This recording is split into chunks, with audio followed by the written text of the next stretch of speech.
Menurut informasi 50-80 ya Bang Ahmad, 50-80 orang di ASDS. Dari Dinas Kesehatan. Nah, dari Dinas Kesehatan ya. Siap.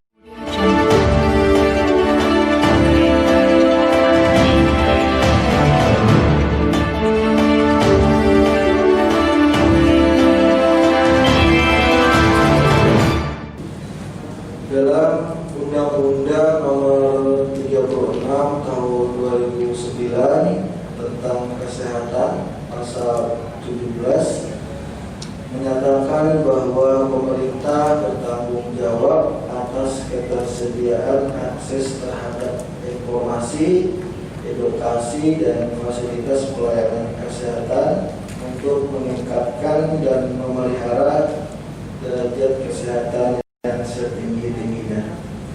Di samping itu juga ada pasal 46 juga menyatakan bahwa untuk mewujudkan derajat kesehatan yang setinggi-tingginya bagi masyarakat, diselenggarakan upaya kesehatan yang terpadu dan menyeluruh dalam bentuk upaya kesehatan perseorangan dan upaya kesehatan masyarakat.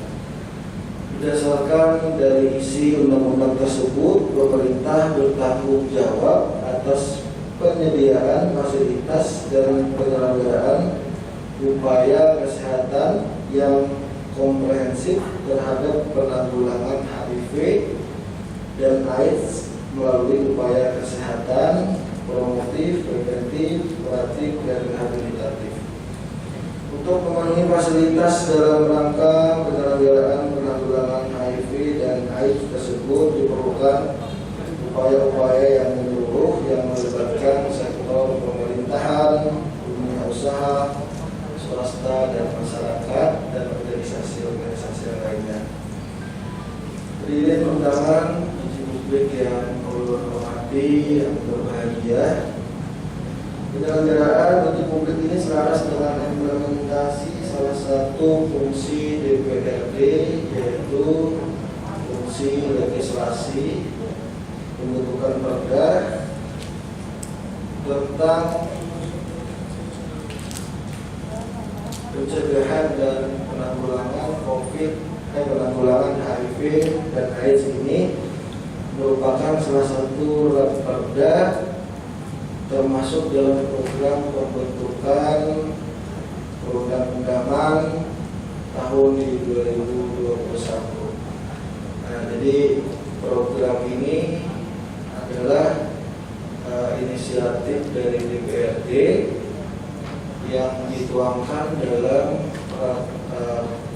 rancangan peraturan yang akan kami bahas selama 1 tahun di tahun 2021 yang akan datang.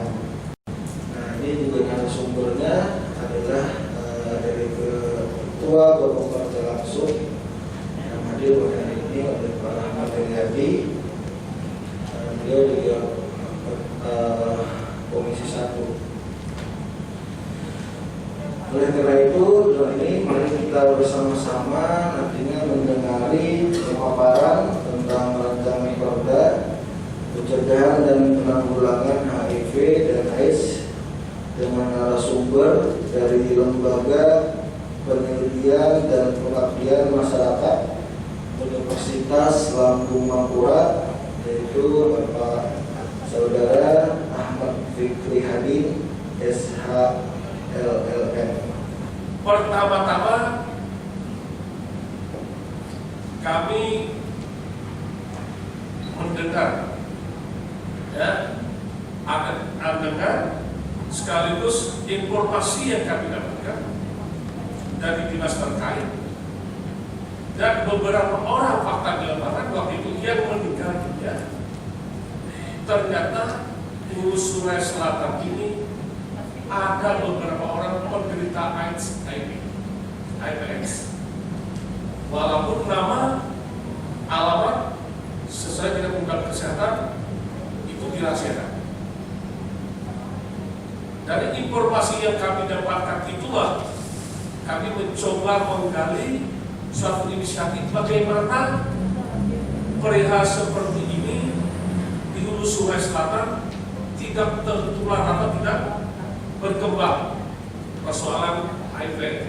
Karena HIV ini termasuk salah satu penyakit yang menular kalau tidak salah ya. Nah, jadi di Indonesia ini tahun 87 sudah ditemukan HIV, kemudian berserta perkembangannya selanjutnya, dan terakhir data di Kalimantan Selatan, data yang saya dapatkan, jumlah penderita HIV yang dilaporkan ke Kementerian Kesehatan di Kalimantan Selatan ini sebenarnya 462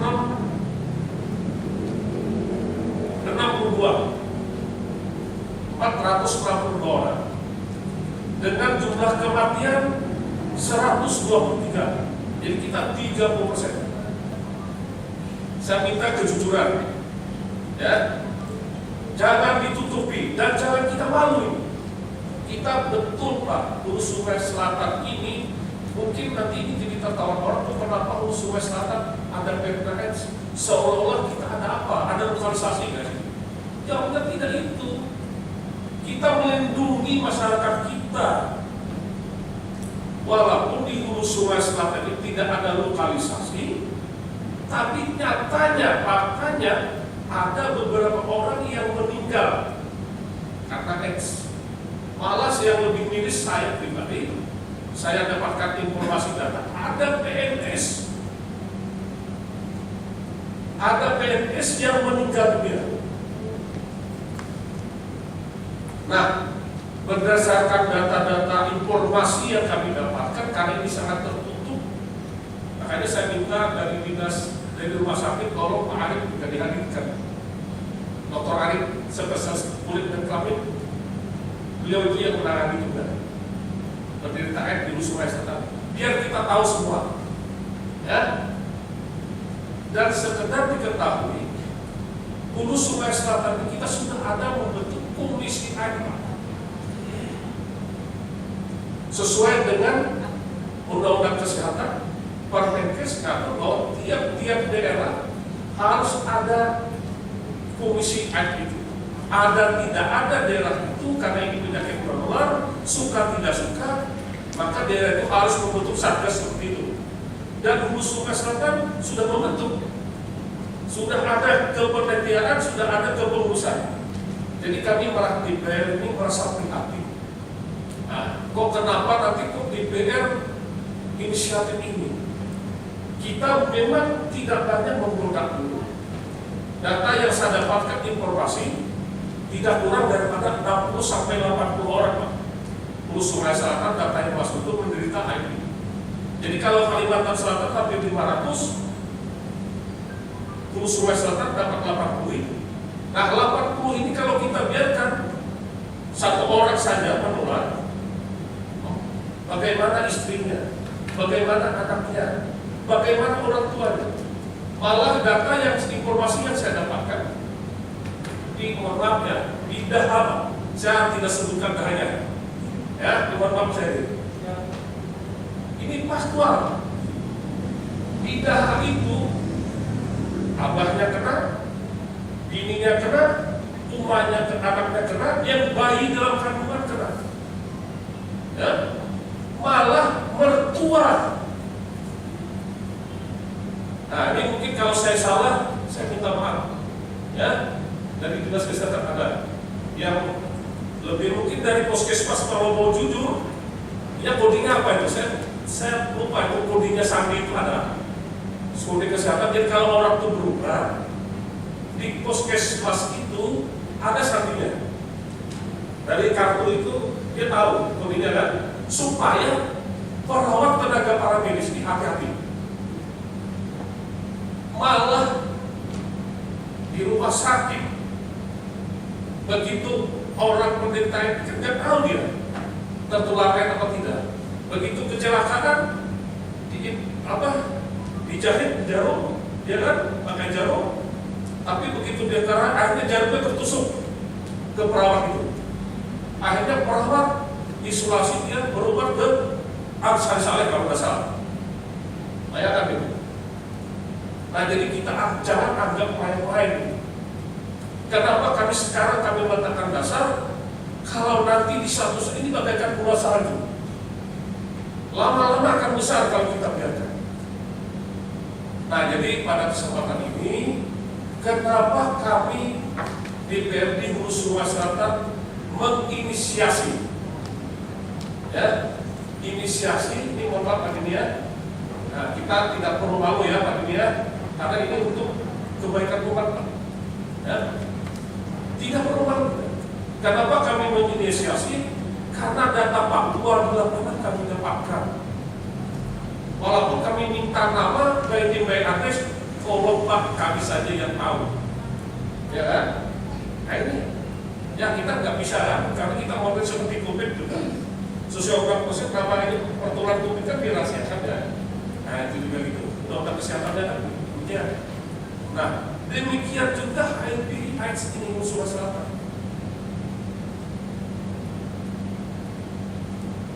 Kemudian penularan terbesar itu, mohon maaf,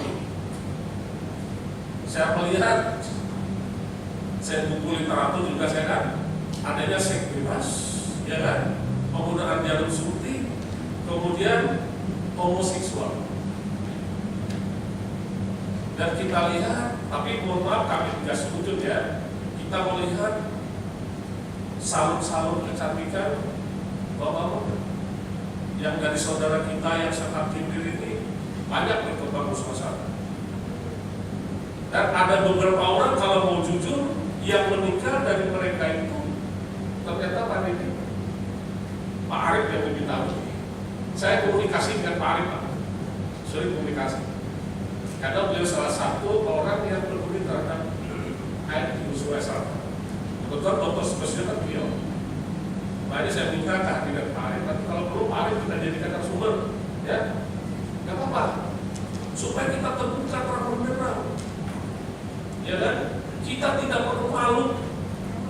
Seandainya tidak ada pun di Sulawesi Selatan ini, perda ini wajib kita munculkan karena untuk pencegahan, ya kan? Apa? Sudah ada. Ya, nah jadi mungkin kalau saya bicara data-data, kebetulan kita data tahun 2019 ada di Kalimantan Selatan. Kemudian secara nasional di Indonesia ini ada 10 besar ya, dari DKI, Papua, Jawa Timur, Kalimantan Barat, ya.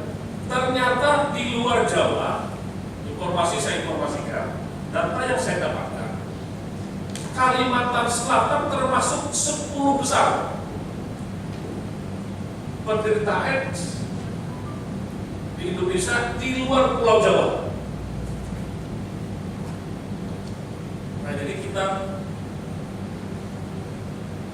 harus menerima dengan lapang dada bahwa penyakit AIDS ini seperti HIV dan AIDS ini betul-betul kalau nggak ditangani dengan serius, ini bagaikan bola salju yang menggelinding nanti.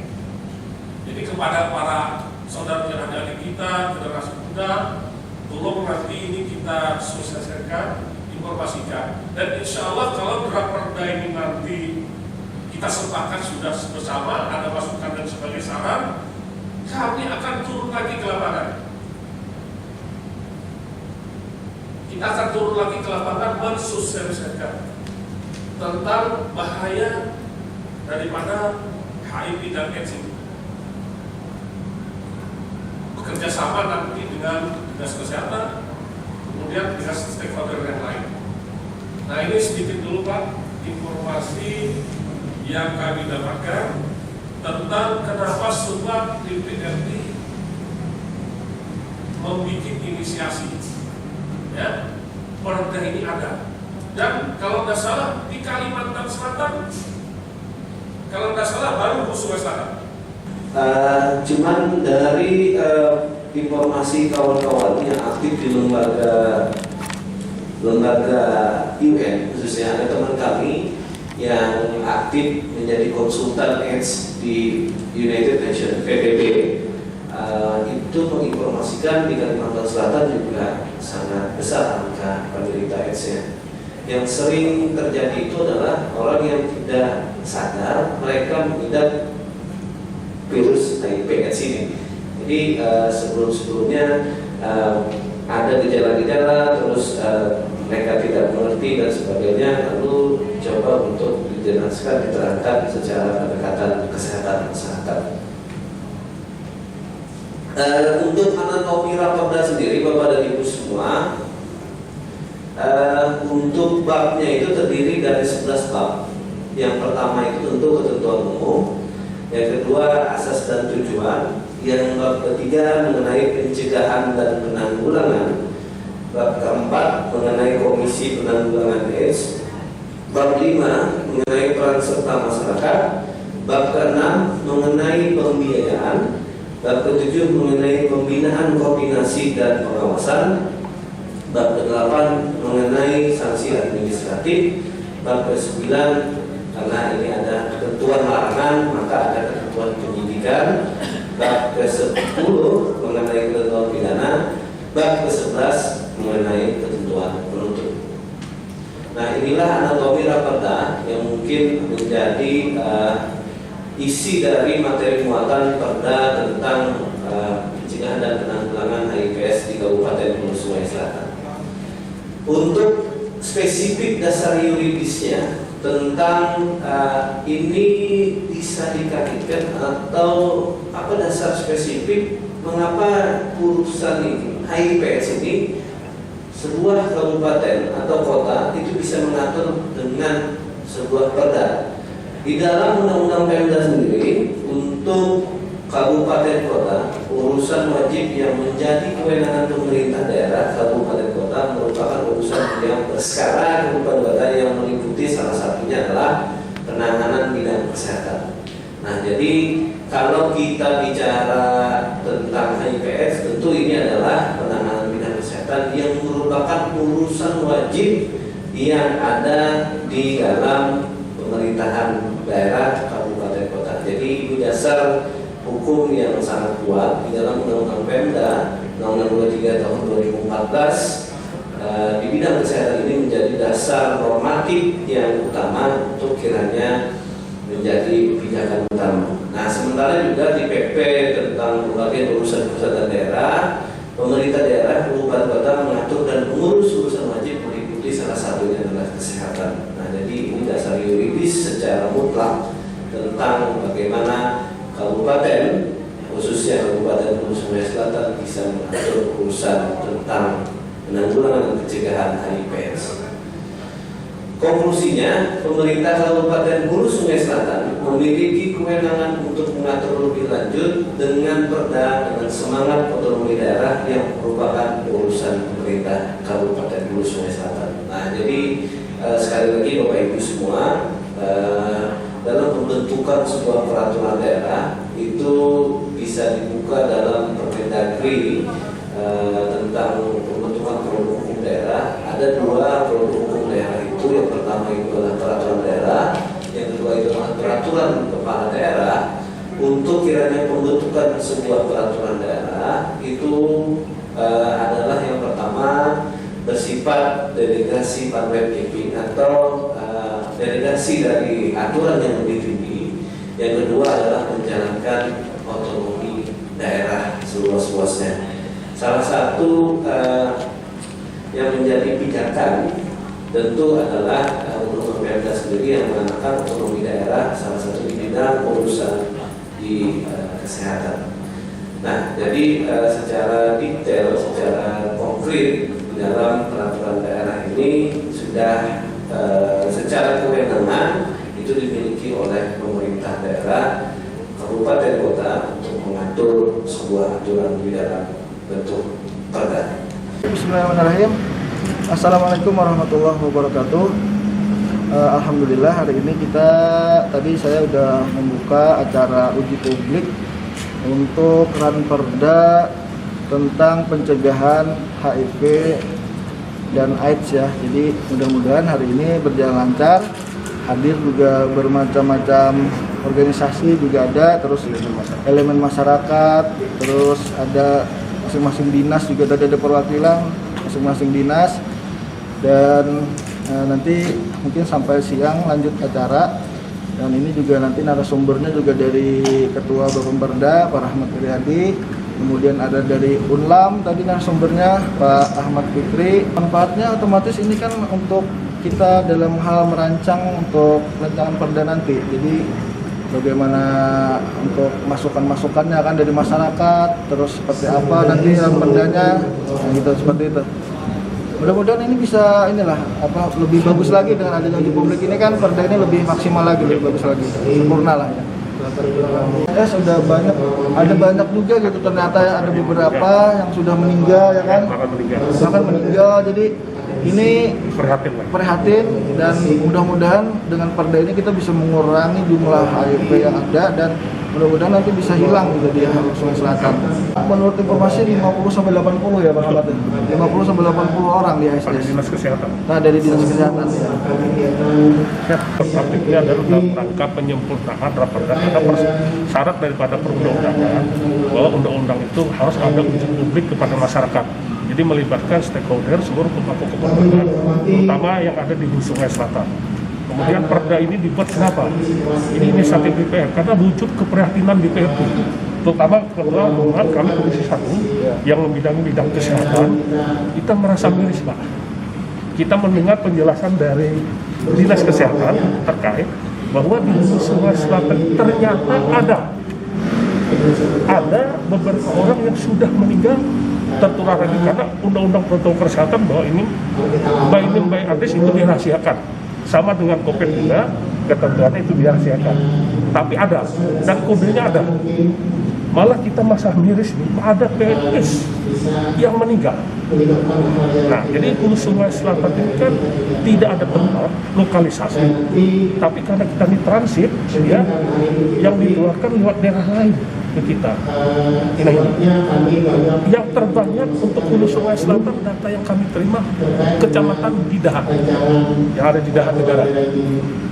Itu yang informasi kami dapatkan. Nah, ini kami kepedulian anggota sebenarnya ini inisiatif DPRD sebelumnya Pak Ketua. Zaman dulu teman kita Pak Mustafa juga, jadi baik Bu Ika, Pak Kadir, kami mencoba beberapa kunjungan ke tempat-tempat yang sudah ada. Pertama yang kami kunjungi adalah Kabupaten Kota Waringin Barat, Pangkalan. Nah, kita ini kenapa kok perda AIN ada di Sungai Selatan? Jadi kita tidak terlalu miris ini, karena ini wujud daripada perhatian kita untuk masyarakat kita ke depan. Jadi perda ini adalah untuk perlindungan, bukan berarti Sungai Selatan saja tempatnya tidak. Dan kita kan tiap-tiap daerah itu ada komisi perlindungan AIDS yang diketuai oleh bupati. Itu dari pusat ini, ya semacam PMI lah kalau ada di daerah. Dan di sini sekretariatnya di kesehatan, dinas kesehatan. Nah, itu ada. Nah, berhubung kita ini ada sudah induknya, jadi tugas kita bagaimana harapan Pak Ketua Hulu Sungai Selatan ini jangan sampai ada lah. Apalagi kita tahu bahwa ini penularannya sangat riskan sekali, Pak. Berbahaya sekali. Nah, ya kan? Dan salah satu hal bahwa HIV ini tidak perlu ditakuti. Sementara orang takut kan, padahal ternyata tidak. Karena kita beberapa kunjungan ke Kementerian Kesehatan, ke Provinsi DKI, kemudian Kota Waringin Barat dalam penyempurnaan raperda ini, ternyata mereka kepedulian itu sangat luar biasa. Malah ada di sana dibentuk LSM yang peduli AIDS. Nah, LSM ini nantilah yang khusus menjadi pendamping orang-orang istilahnya tuh Horda yang tertular, orang-orang yang tertular HIV AIDS itu, supaya harapan mereka, semangat mereka untuk hidup itu semangat kuat gitu kan. Nah, kedua, jangan sampai penyebarannya ini kalau kita biarkan tanpa kita pantau, ini berbahaya, berisiko penularannya luar biasa. Nah, jadi kita protek di sini. Jadi perda ini sebenarnya protek ya, bukan pencegahan kita untuk ke depan, meminimalisir Hulu Sungai Selatan jangan sampai ada. Kita kan namanya zaman keterbukaan, kemudian transportasi dan sebagainya ini serba kan, dan Hulu Sungai ada lintasan. Dan orang-orang Hulu Sungai Selatan juga banyak bekerja di luar daerah, ya kan? Nah, kemudian mereka pulang ke kampung, mereka tidak terisi apakah dirinya sehat atau tidak. Nah, terus mereka beraktivitas dengan keluarga dan sebagainya. Nah ini luar biasa. Malah di negara itu saya dapatkan informasi bayinya tertular, ibunya tertular, bapaknya tertular, neneknya pun ikut tertular keluarganya. Cuma kan ini dirahasiakan, kan ini dirahasiakan oleh dinas kesehatan, puskesmas. Nah tapi kita kan karena undang-undang kesehatan bahwa itu dirahasiakan, kita hormati. Tetapi tugas kita adalah bagaimana wujud perhatian pemerintah daerah. Karena tanggung jawab kesehatan itu kan tanggung jawab urusan negara dan urusan pemerintah di daerah untuk masyarakat kita. Nah ini sekedar gambaran dulu. Kalau dari harapan kami mungkin tidak sampai di sini saja. Mungkin selanjutnya ada sosialisasi mungkin ke kampus mungkin salah satunya. Jadi tidak hanya di uji COVID di sini. Kalau menurut Pak kayak Pak? Mungkin tadi seperti yang disampaikan Pak Ketua tadi, ini inisiatif dari DPR. Kami menyambutnya dengan sangat bagus. Artinya harapan mungkin ini kalau kita lihat secara garis besar mungkin HIV ini tidak terlalu berdampak. Cuman tidak menutup kemungkinan tuh ke depannya itu akan menimbulkan hal-hal yang sifatnya negatif. Artinya ini langkah pencegahan yang sangat positif dari Bapak Ibu DPR. Kemudian yang kedua, saya pribadi merasa kaget melihat data yang disampaikan oleh Pak Rahmat Iriadi terkait tentang pengidap HIV/AIDS di Kabupaten Hulu Sungai Selatan. Saya berpikir bahwa kalau kita ketika berbicara pencegahan, tentunya ada sebab, atau ada hukum kausalitas, ada sebab, ada akibat. Kita melihat bahwa apapun bentuknya, ada, saya baca tadi ada bodha, ada adha, saya tidak terlalu paham ya. Apapun bentuknya itu sebenarnya adalah sebuah bentuk akibat. Nah kalau kita berbicara pencegahan, tentunya layak menjadi bahan diskusi kita sebab yang menimbulkan akibat tersebut. Saya bercontoh misalnya, saya cerita kondisi kita ketika saya umur mungkin belasan tahun ya. Di lingkungan kita Kabupaten Hulu Sungai Selatan, orang-orang perempuan itu ketika keluar rumah merasa tabu. Ketika malam keluar rumah itu tabu. Mereka malu kalau keluar rumah. Jam 8 atau jam 7 bahkan, apalagi jam 10, orang-orang perempuan itu merasa tabu kalau keluar rumah. Merasa malu kalau keluar rumah. Nah hari ini fenomena yang ada banyak sekali sudah. Yang anak mudanya nongkrong-nongkrong. Dan terus terang saya pribadi tidak melakukan penelitian lebih jauh. Saya berpikir itu salah satu sebab. Kenapa kemudian anak mudanya banyak yang nongkrong, di sana ada komunikasi, ada tentunya kalau komunikasi fisik mungkin masih bisa kita lihat, tetapi komunikasi melalui intens, melalui media sosial, WA, Facebook, saya kira itu salah satu jalur terjadinya seks bebas.